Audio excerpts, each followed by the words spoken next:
बातें करते हम खेतों की और उसके रखवाली की, बाग बगीचा फल फूलों और फसलों की हरियाली की।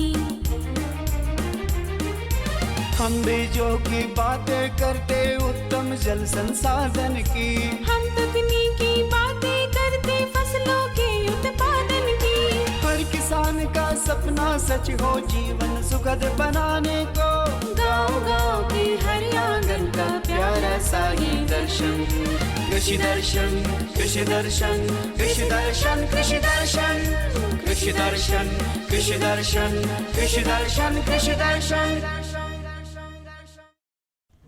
नमस्कार किसान भाइयों, मैं शशिकला स्वागत करती हूं आपके अपने कार्यक्रम कृषि दर्शन में, जहां पे आप हर दिन नई नई जानकारियों और जाने माने विशेषज्ञों से रूबरू होते हैं। हमारी कोशिश यही रहती है कि हम आपके लिए हर बार नई नई जानकारी लेकर आए और आप हमारी जानकारियों से लाभान्वित होते हैं। ये हमारे लिए बहुत खुशी की बात होती है।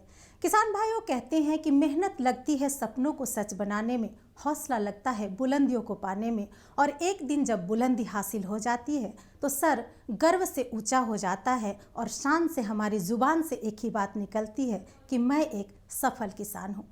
कार्यक्रम की शुरुआत हो चुकी है। आइए सबसे पहले देखते हैं कृषि समाचार। नमस्कार, कृषि समाचार में आपका स्वागत है। मैं हूं श्वेता। आइए देखते हैं आज कृषि समाचार में क्या है खास। आजीविका उपलब्ध कराने के लिए राज्य की महिलाओं को औषधीय वाटिका से जोड़ने की है योजना। वर्ष 2023 मोटे अनाज का अंतर्राष्ट्रीय वर्ष घोषित। झींगे के बेहतर उत्पादन के लिए लगाएं उन्नत प्रभेद पूसा नस्तार। अब समाचार विस्तार से। Jharkhand state livelihood promotion society द्वारा महिला किसान सशक्तिकरण परियोजना के अंतर्गत महिलाओं को औषधीय वाटिका से जोड़ा जा रहा है। वर्तमान में इस परियोजना से राज्य के 17 जिलों के 35 प्रखंडों के 6,500 महिलाएं जुड़ी हुई हैं। इन महिलाओं को आजीविका उपलब्ध कराने के लिए सस्ती दर पर नर्सरियों से तुलसी, गिलोय, चिरौंजी, सतावर, घेड़वार, हर्रा, बहेड़ा, करंज, कुसुम, लेमन ग्रास जैसे औषधीय और सुगंधित पौधे उपलब्ध कराए जा रहे हैं। Jharkhand state livelihood promotion society की सीईओ नैन्सी सहाय ने बताया कि इससे राज्य के 11,000 ग्रामीण परिवारों को औषधीय वाटिका से जोड़ने का लक्ष्य है, जिससे 1 लाख से अधिक परिवारों को लाभ होगा। वर्ष 2023 को मोटे अनाज का अंतर्राष्ट्रीय वर्ष घोषित किया गया है। भारत सरकार अंतर्राष्ट्रीय स्तर पर मोटे अनाज के उत्पादों की घरेलू खपत बढ़ाने के लिए फसल कटाई के बाद के प्रबंधन को सहायता देगी। इसके अलावे केंद्र सरकार अनुसूचित जाति और अनुसूचित जनजाति के उन किसानों को वित्तीय सहायता प्रदान करेगी जो कृषि वानिकी अपनाना चाहते हैं। गेहूं की खेती कर रहे किसान अपनी फसल के बेहतर उत्पादन के लिए पर्याप्त सिंचाई पर ध्यान दें। मध्यम जमीन के लिए 4 से 5 सिंचाई पर्याप्त है, लेकिन बलुआही मिट्टी हो तो 5 से 6 सिंचाई करें। आमतौर पर गेहूं की खेती के लिए झारखंड के मध्यम जमीन में 4 से 5 बार सिंचाई पर्याप्त माना जाता है, जबकि बलुआही मिट्टी वाले खेत ज्यादा पानी सोखते हैं, इसलिए इसमें 5 से 6 सिंचाई की जरूरत होती है। हालांकि राज्य के किसान मिट्टी की नमी को देखते हुए सिंचाई करें, क्योंकि राज्य में बीच बीच में बारिश होती रही है। बारिश से जल जमाव हो तो जल निकासी की व्यवस्था करें।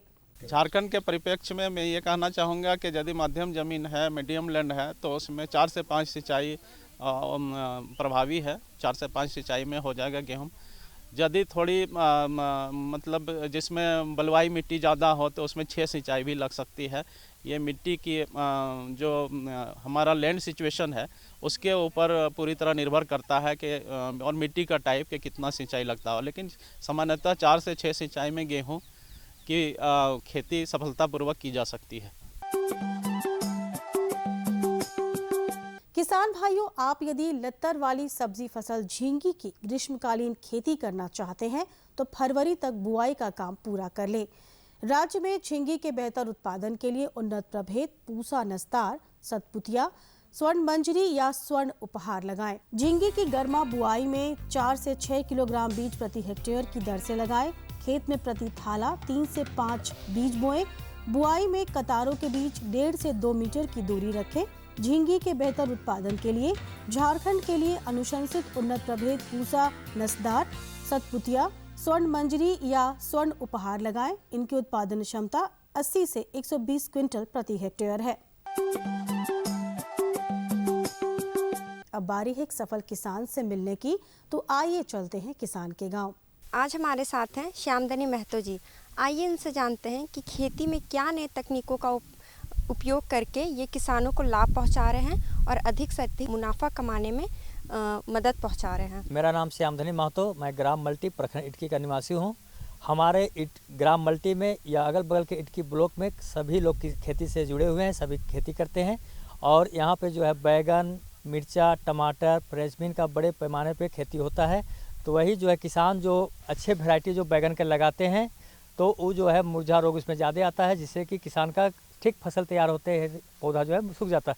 उसी को देखते हुए हमने जो है अपने यहाँ कुटुमा बोलते हैं, जिसको इंग्लिश जो भाषा में जो है जंगली बैगन भी बोलते हैं, उसमें जो है सैनग्रो बैगन को हमने ग्राफ्टिंग किया है और बहुत अच्छा जो है उसका फल आ रहा है। जो जैसा फल सैनग्रो में आता है उस टाइप से कुटुमा का पौधा में भी आ रहा है, जिसको हमने बनाया है। और अगले बार से जो है किसान को उपलब्ध कराएंगे कुटुमा का पौधा में बैगन का ग्राफ्टिंग करके। और उसी में जो है अच्छे वैरायटी का हमने टमाटर का भी ग्राफ्टिंग करने का काम शुरू किए हैं। और किसान को जब देंगे तो किसान को उससे जो है अधिक लाभ होगा। और अब एक नज़र राज्य के 5 प्रमुख शहरों के मौसम के मिजाज पर। आज राज्य के 5 प्रमुख नगरों के अधिकतम और न्यूनतम तापमान कुछ इस प्रकार दर्ज किए गए। रांची का अधिकतम तापमान 25 डिग्री सेल्सियस और न्यूनतम 15 डिग्री सेल्सियस। जमशेदपुर का अधिकतम तापमान 27 डिग्री सेल्सियस और न्यूनतम 17 डिग्री सेल्सियस। मेदिनीनगर का अधिकतम तापमान 25 डिग्री सेल्सियस और न्यूनतम 14 डिग्री सेल्सियस। देवघर का अधिकतम तापमान 28 डिग्री सेल्सियस और न्यूनतम 15 डिग्री सेल्सियस। वहीं धनबाद का अधिकतम तापमान 25 डिग्री सेल्सियस और न्यूनतम 15 डिग्री सेल्सियस दर्ज किया गया।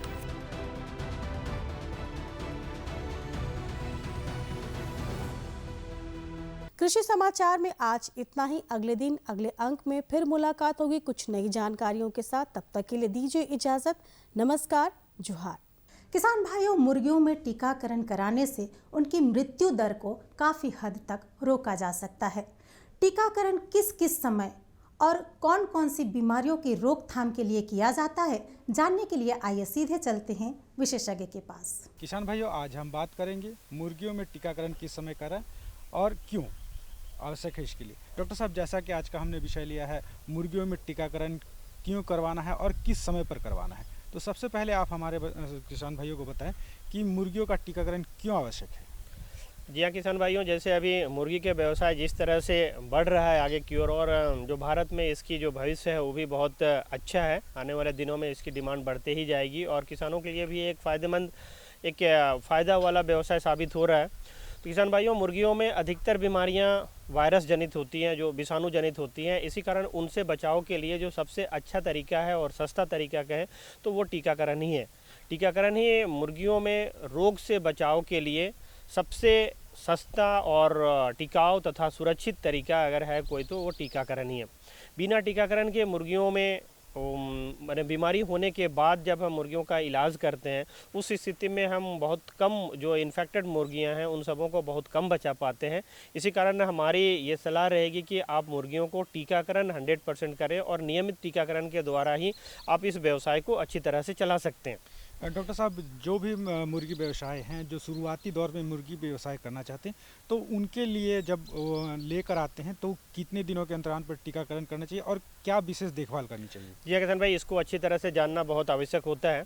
इसको हम लोग 2 पार्ट्स में बांट सकते हैं। जैसे कुछ किसान भाई जो ब्रॉयलर के पालन कर रहे हैं, ब्रॉयलर मुर्गी पालन कर रहे हैं, और कुछ किसान भाई जो लेयर मुर्गी पालन कर रहे हैं, ये दोनों की शेड्यूल थोड़ी बहुत अंतर होती है। तो पहले हम लोग ब्रॉयलर को समझें। जैसे ब्रॉयलर की चूजा जब आप लाते हैं तो आप जिस फार्म से ख़रीदते हैं वहाँ पर ब्रॉयलर चूजे में मैरेक्स की टीकाकरण की हुई रहती है, तो आपको देने की ज़रूरत नहीं पड़ती है। आप अगर आपके क्षेत्र में आईबी की प्रकोप अधिक हो रही है तो आप पहला दिन ही जिस दिन लाते हैं उसमें उसी दिन आप इन्फेक्शियस ब्रोंकाइटिस की आप टीकाकरण करा सकते हैं, जो पहला दिन में ही पड़ता है। उसके बाद किसान भाइयों, जब आप उसको 3 से 5 दिन तक के आपके चूजे जब हो जाते हैं, यानी जब ब्रूडिंग में होते हैं आपके चूजे, तो 3 से 5 दिन में ब्रॉयलर चूजों में हम लोग रानीखेत का पहला वैक्सीन देने के लिए सलाह देते हैं। यहाँ पर आपके जो भी रानीखेत का स्ट्रेन मिलता है, चाहे लासोटा मिलता है या अंटमी मिलता है, दूसरे कोई स्ट्रेन भी मिलते हैं, तब भी कोई दिक्कत नहीं है, पर आप वहाँ पर पहला वैक्सीन जो रानीखेत का है उसको आप दें। और रानीखेत का ही, चूँकि ब्रॉयलर फार्मिंग में रानीखेत का प्रकोप बहुत आने की संभावना रहती है, उन सबों में जो रोग प्रतिरोधी क्षमता होती है वो कम रहती है, इसी कारण आप इसका रिपीटेशन जो है ना वो 20 से 21 दिन में रानीखेत का ही दूसरा डोज आप ज़रूर करें।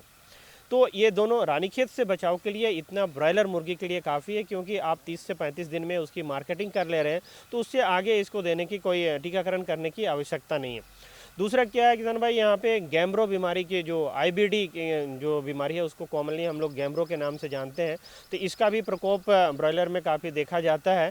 तो आप 10 से 12 दिन में गैम्ब्रो का पहला टीकाकरण करें। और अगर आपके पास में, वही हम पहले भी कहें कि अगर गैम्ब्रो की बहुत ज़्यादा अगर संक्रमण मिलता है तो आप इसको 24 से 28 दिन के बीच में दोबारा आप रिपीट कर सकते हैं। तो ब्रॉयलर फार्मिंग को ये दोनों टीकाकरण, 3 जो टीकाकरण कहे हम, IB और रानीखेत तथा गैम्ब्रो से, इतना पे हम मार्केटिंग एज तक आसानी से पहुंचा सकते हैं। अब रही जो लेयर की जो होते हैं, लेयर में थोड़ा सा टीकाकरण में हमें बदलाव करने की आवश्यकता पड़ती है। जैसे शुरुआती टीकाकरण जो है 1 महीना 35 दिन का, वो तो ब्रॉयलर के जैसा ही चलता है, पर जैसे IB का आप टीका उसमें निश्चित तौर पे दें। IB के साथ साथ मैरेक्स की टीकाकरण पर भी आपको ध्यान देने की ज़रूरत पड़ती है, जो अधिकतर फार्म में वहाँ से ही दे के भेजते हैं। जब आपके घर में वो चूजे आप ले आते हैं तो यहाँ पर आप जो रानीखेत का पहला 3 से 5 दिन में जाएँ, और दूसरा वैक्सीन 10 से 12वें दिन में आप IBD की वैक्सीनेशन करें। फिर आप अगर IBD को आप रिपीट 22 से 24 दिन में दोबारा उसका अगर बूस्टर डोज लगाते हैं, तो वहाँ पर जो हम 21 दिन में रानीखेत की बात कर रहे थे, तो उसको 1 सप्ताह पीछे ले आएँ, तो 30 से 35 दिन के आसपास में आप इसकी रानीखेत की जो दूसरा वैक्सीन है इसको आप दे सकते हैं। तो लेयर चूजे आपको जैसे जैसे आगे बढ़ते हैं उस हिसाब से आप चलें तो 40 से 45 दिन के आसपास में जब आपके लेयर या कहें तो जो बैकयार्ड पोल्ट्री के लिए जो हम गांव घर में रखने के लिए जो लाते हैं, या फिर आप देसी बर्ड्स हैं, वहाँ पर भी ये रूटीन आप फॉलो कर सकते हैं। तो वो 40-45 दिन में आप फॉल पॉक्स का वैक्सीनेशन डैना के नीचे में आप इंजेक्शन के द्वारा 0.5 ml 0.25 to 0.5 ml आप डैना के नीचे दे सकते हैं। इसके साथ जैसे ही आपका वो 70 से 75 दिन के आसपास में होता है, तो यहाँ पर आप R2B जो रानीखेत के लिए दूसरा वैक्सीन आप दे सकते हैं, तीसरा वैक्सीन आप दे सकते हैं R2B स्ट्रेन का, जो ये भी आप या तो फिर डैना के नीचे दे दें, या फिर आप कोशिश करें उसको जांग के आसपास के जो मांस होते हैं वहाँ पर आप दे सकते हैं। फिर ज़रूरत पड़े तो आपके देखेंगे ये ज़रूरत के अनुसार में फॉल कॉलेरा का भी वैक्सीन आप 50 से 56 दिन के आसपास में, या तो फिर विंग्स के नीचे, डैने के नीचे में या मांस में, उस वैक्सीन को भी दे सकते हैं। या किसान भाइयों, ये जो शुरुआती के वैक्सीन हुए जो आप रानीखेत, फॉल पॉक्स, कॉलेरा और गैम्ब्रो के बचाव के लिए हम लोग दिए, इसके साथ आप 112 से 115 दिन के आसपास में आप जो रानीखेत का वैक्सीन एंडी किल्ड वैक्सीन को आप यहाँ पे दोबारा दे सकते हैं। उसके बाद प्रत्येक 40 से 45 दिन में, 50 दिन में अगर रानीखेत की वैक्सीन आप कोई भी लासोटा स्ट्रेन को भी आप रिपीट कर सकते हैं, पीने के पानी के साथ देते रहेंगे, तो आप पूर्ण रूप से जो है ना इसका रानीखेत या अन्य जो संक्रामक बीमारियां कह रहे हैं, इन सबों से आप अपने मुर्गियों को बचाव कर सकते हैं। तो देखा किसान भाइयों, डॉक्टर साहब ने कितनी अच्छी जानकारी दी कि एक सफल मुर्गी पालक किस तरह से अपने मुर्गियों का टीकाकरण करके अधिक से अधिक लाभ ले सकता है। डॉक्टर साहब, आप हमारे इस कार्यक्रम में इतनी अच्छी जानकारी दी, इसके लिए आपका बहुत बहुत धन्यवाद। धन्यवाद। जो है हमारे भारत सरकार ने हमारे किसानों की आय दोगुनी करने के लिए ऐसी बहुत सारी योजनाएं निकाली है, जिससे हमारे किसान भाई लाभान्वित हो रहे हैं। हमारे किसानों को अपनी आय दोगुनी करने के लिए क्या क्या उपाय करना चाहिए, विस्तार से जानने के लिए आइए सीधे रुख करते हैं विशेषज्ञ की ओर। कृषि दर्शन के अंक में आप सभी का स्वागत है। आज हम बात करने वाले हैं कि किसान अपनी आय दुगनी कैसे कर सकते हैं, और इस विषय में हमारे साथ बात करने के लिए हैं डॉक्टर अजीत कुमार सिंह। डॉक्टर साहब, सबसे पहले आप हमारे किसान भाइयों को बताइए कि जो भी हमारे किसान भाई अपनी आय दुगनी कर सकते हैं या दुगनी करने की कोशिश कर रहे हैं, कैसे वो अपने खेती में किन बातों का ध्यान रख के या क्या करके अपनी आय को दुगनी कर सकते हैं। जैसा कि हम लोगों को मालूम है कि माननीय प्रधानमंत्री जी के द्वारा, भारत सरकार के द्वारा 2022 तक किसानों की आय दुगनी करने का एक लक्ष्य रखा गया है। और उसी के संदर्भ में विभिन्न जो भी स्टेक होल्डर हैं, चाहे वैज्ञानिक हों, चाहे कृषक भाई हों, चाहे उनसे जुड़े हुए लोग, सभी लोग उसमें लगे हुए हैं। रही बात अपने प्रदेश की बात, झारखंड की बात है, तो इसमें किसानों को आय दुगनी करने के लिए बहुत ही संभावनाएं हैं। और अभी हम लोगों ने रिसेंटली बहुत सारे किसानों का इस तरह हम लोग का एक निर्देश पत्र प्राप्त था कि किन किन किसानों की आय दुगनी है, कुछ सफलता की कहानी देनी थी। तो अभी हम लोगों ने अपने रांची जिला से 170 किसान भाइयों की सफलता की कहानी दी है, जिनमें कि किसानों की आय दुगनी हुई है। तो देखा गया है कि जो पॉलिसी में चेंजेज आए हैं, बहुत सारे चीज़ें चेंज में आए, जैसे कि ड्रिप इरिगेशन, प्रधानमंत्री सिंचाई योजना हो, परंपरागत कृषि विकास योजना है, मार्केटिंग को ई नाम से जोड़ा गया है।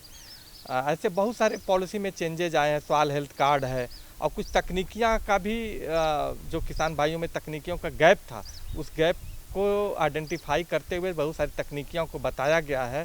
और ऐसे हम लोगों ने जो इस बीच में जो सफलता की कहानी बनाए हैं, उसमें ये उभर के आया है कि ऐसा नहीं, ये बहुत ही आसान तरीके से पॉलिसी को और तकनीकी को और बाज़ार को यदि हम इंटीग्रेट करें, समाहित करें, तो किसान भाई आराम से किसानों की आय दुगनी हो सकती है। इसमें कोई असंभव वाली बात नहीं है।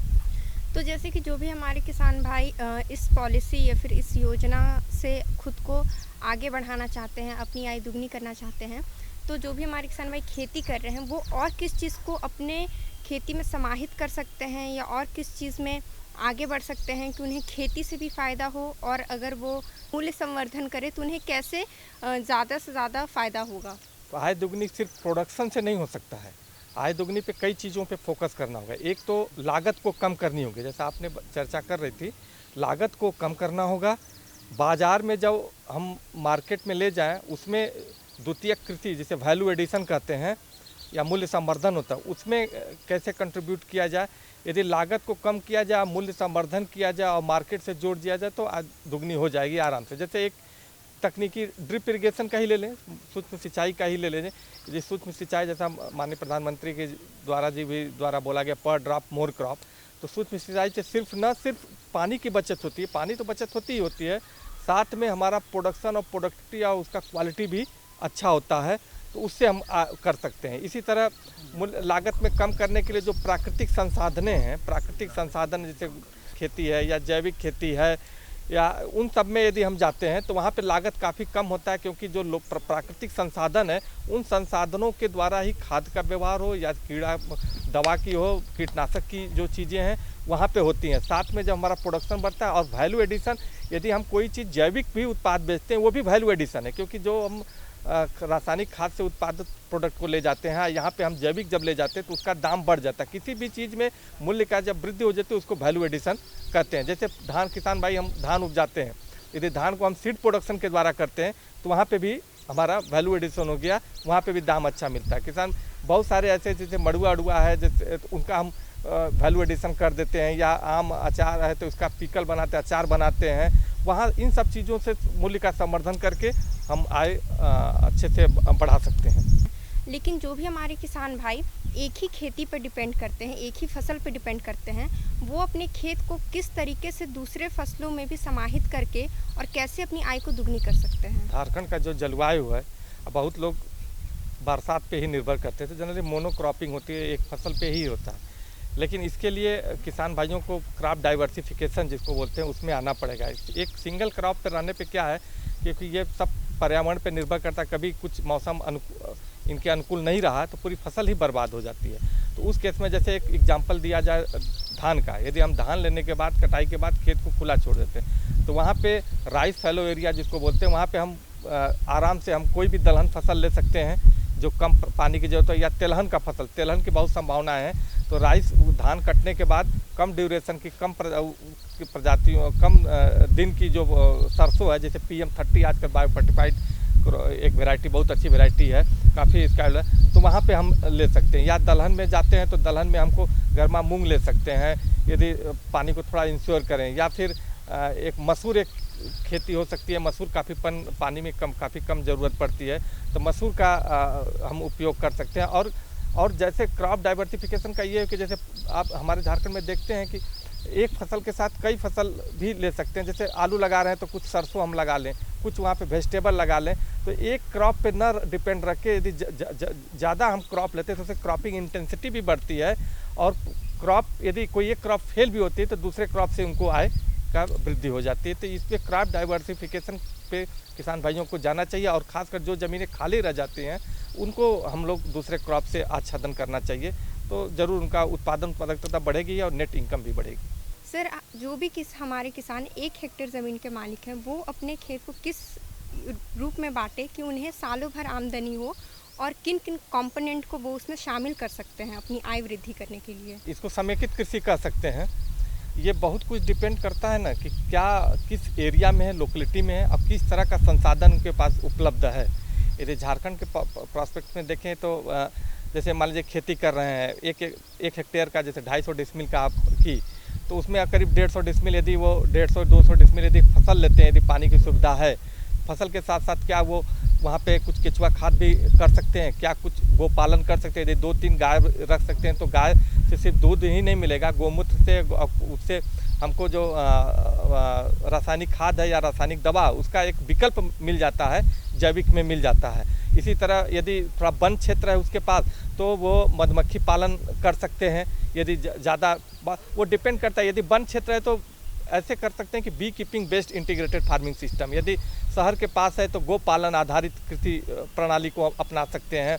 यदि कोई किसान, अभी देखा गया है कि जो किसान भाई का बी कीपिंग में ही एक उदाहरण लेते हैं, बी कीपिंग की काफ़ी संभावनाएं हैं, तो वो यदि माइग्रेशन नहीं कराने में दिक्कत हो रही है तो देसी बी बॉक्स को करके उसे पॉलिनेशन भी होता है, कुछ मधु भी मिल जाता है, उनका उत्पादकता भी बढ़ जाती है। इसी तरह गो पालन को कुछ इंक्लूड कर सकते हैं, उसी तरह कुछ सब्जी को इंक्लूड कर सकते हैं, कुछ बैकयार्ड पोल्ट्री बर्ड या डक को इंक्लूड कर सकते हैं। ऐसे करके देखा गया है कि यदि सब कुछ समेकित करके संसाधन आधारित यदि किया जाए तो 3 से 4 लाख रुपया आराम से प्रति हेक्टेयर कमाया जा सकता है। तो देखा ना किसान भाइयों कि हमारे विशेषज्ञ ने आपको कितनी अच्छी और महत्वपूर्ण जानकारियाँ दी कि आप अपने खेत का इस्तेमाल करके उसमें किन किन बातों का ध्यान रख के आप अपनी आय दुगनी कर सकते हैं। हमारे साथ जुड़े रहने के लिए बहुत बहुत धन्यवाद सर, आपका भी धन्यवाद। धन्यवाद। तो ये थी हमारी आज की जानकारी। हमारी जानकारी आपको कैसी लगी, आप हमें हमारे इस पते पर लिख सकते हैं। हमारा पता है कार्यक्रम कृषि दर्शन, कृषि प्रकोष्ठ द्वारा केंद्र निदेशक, दूरदर्शन केंद्र, रातू रोड, रांची। पिन संख्या है 834001। हमारा ये कार्यक्रम आप कभी भी कहीं भी खेतों में काम करते वक्त भी देख सकते हैं। बस आपको कुछ नहीं करना है, अपना मोबाइल निकालना है और सर्च करना है कृषि दर्शन रांची, और हर दिन का एपिसोड आपके सामने होगा। अब कृषि दर्शन की पूरी टीम के साथ मुझे दीजिए इजाज़त। नमस्कार, जोहार।